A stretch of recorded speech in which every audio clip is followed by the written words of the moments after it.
And when it's ready, it's pastrami. Piled-high pastrami sandwiches on rye bread topped with spicy brown mustard is an icon of New York and the Jewish deli. Yes! Yes! Yes!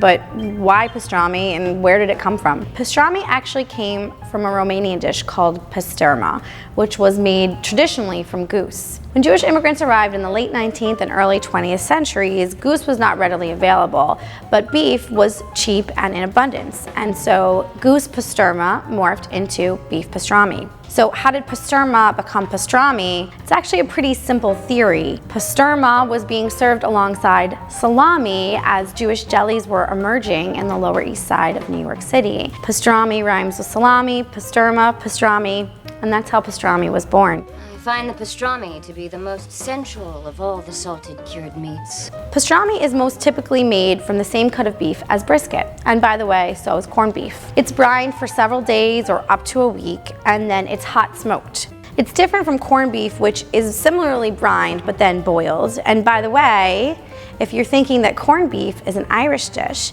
it's actually not. Irish immigrants in New York borrowed corned beef from their Jewish neighbors, and that's how corned beef and cabbage was created. The method of preparing pastrami was actually born out of necessity for preserving their meat. Today, of course, we don't need to preserve meat in the same way because we have refrigeration, but the tradition of preserving continues because it's just delicious.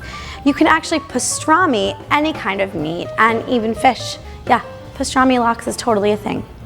Today, pastrami is making a big comeback as new Jewish delis open from coast to coast, featuring their own carefully created brines and smoking methods, all with the goal of the perfect pastrami on rye sandwich.